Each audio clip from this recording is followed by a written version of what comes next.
जय जगन्नाथ फ्रेंड्स नमस्कार। Doctor APJ Abdul Kalam सार कहूथिले सपन ताहा हुए नाही जहा आमे निदरे देखि थांती, परंतु सपन ताहा हुई थाए जहा हमकु निद आसीबा को दिए नाही।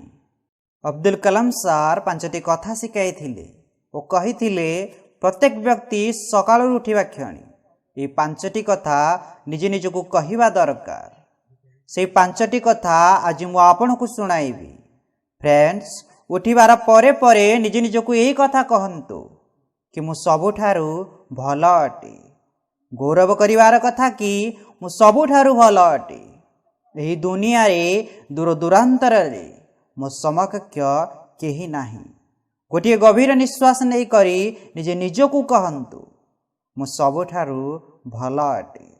एबे केते जनक मनरे ए प्रश्न आसुथिबो, मु सबुठारु भल किपरि होई पारिबी?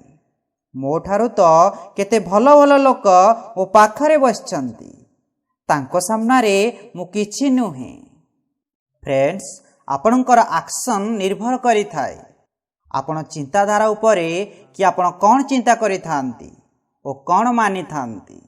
तो आपणकु मानिबाकू पड़िबो मु सबुठारु भल अटे। जदि आपण प्रत्येक दिन सकाळरू उठु उठु निजे निजको या कहि थांती कि मु सबुठारु भल अटे, जदि आपण ए कथा को मानि नियंती, गोटे दिन एपरि नितांत आसीबो जेबे आपण सबुठारु भल हेबे। फ्रेंड्स, द्वितीय कथा, प्रत्येक दिन उठिबा परे आपण निजे निजको कहंतु मु एहा करि पारिबी। फ्रेंड्स, प्रत्येक मनुष्यर जीवन रे गोटे सपन होई थाए, किंतु अधारु अधिक एपरि लोक होई थांती जे सपन को पूरा ही करि पारंती नाही। तांकर केवल गोटे कारण अटे कि से निज ठारे विश्वास ही करि पारंती नाही। तो आपण निजे निज ठारे विश्वास करंतु, सकाळरू उठंतु और उठु उठु आपण निजे निजको कहंतु मु एहा करि पारिबी। तृतीय कथा, जहा आपण निजे निजको कहंतु भगवान सबु मेले मोर साथी दियंतु। फ्रेंड्स, प्रत्येक मनुष्य सहित जेबे भी कोनोसी खराब दुर्घटना होई थाए तार मुहरु केवल गोटे कथा बाहरी थाए, एपरी मो सहित काहेकि हेला, भगवान मो सहित एपरी काहेकि कले। फ्रेंड्स, भगवान को सहित विश्वास जारी रखंतु। कौन आपन को लागि थाए कि भगवान का सहित खराब करि पारिबे? भगवान जहा किछि भी आम सहित करि थांती ताहा द्वारा कहार ना कहार किछि भल होई थाए। होई पारे सेतिरे हमर भल न हुए, किंतु आम कारणरू अन्य कहार भल होई थाए। एतिपई भगवान कठारे सबेले विश्वास रखि थांतु ओ निजे निजको कुहंतु हे भगवान सबुबेले मोर साथी दिय। चतुर्थ कथा, जहा निजे निजको कहिबार अछि मु जणे विजेता अटे। अधारु अधिक लोक हारी जाइछंती, जेबे भी जीवन रे हारी जांती निजको हारी जाइथिबा मानि थांती। केबे भी निजे निजको कहंती नाही कि मु जणे विजेता अटे। टिके मानि करी तो देखंतु मु जणे विजेता अटे। जेपरि ए कथा निजे निजको कहिबे कि मु जणे विजेता अटे, तो आपणक एक्शन जहा हेबो ताहा एक विजेता परि हेबो, ना कि हारिबा भली।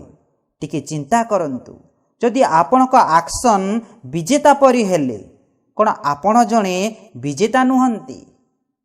फ्रेंड्स, पंचम कथा, जहा निजे निजको कहिबार अछि कि आजिर दिन मोर दिन।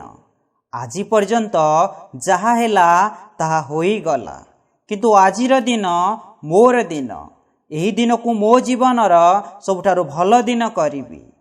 जदि आपण आजि भी ताहा करूछंती जहा आपण काली पर्यंत करि आसुथिले, तो आजि ही आपनको सेतिकी ही मिलिबो जेतिकी आपनको काली मिली आसुथिला। तेणु आपणक सफलता आपणक ठारे निर्भर करि थाए कि प्रत्येक दिन आपण केउ काम करूछंती। जहा भी आपण करूछंती सेही काम को केते भल भाव करिपारुछंती। तेणु प्रत्येक दिन सकाळरू उठू उठू निजे निजको कहंतु आजिर दिन मोर दिन अटे, एही दिन को मो जीवनर सबुठारु भल दिन करिबी। चलंतु फ्रेंड्स, एही पांचटी कथा को एका साथे देखि नेबा जहा आपण सकाळरू उठू उठू निजे निजको कहिवार अछि। प्रथम, मु सबुठारु भल अटे। द्वितीय, मु एहा करि पारिबी। तृतीय, भगवान सबुबेले मो साथी रे अछंती। चतुर्थ, मु जणे विजेता अटे। और पंचम, आजिर दिन मोर दिन। फ्रेंड्स, जदि वीडियोटी आपको भल लगी थाए तो अधिक अधिक लाइक और शेयर करंतु। जदि एपरी वीडियो देखा चाहूँगी तो चैनल को सब्सक्राइब कर दियंतु और पाखरे दिया बेल आइकन को ऑन कर दियंतु। आपण हमकु एतिके समय देइथिबारु बहुत बहुत धन्यवाद। Thanks for watching.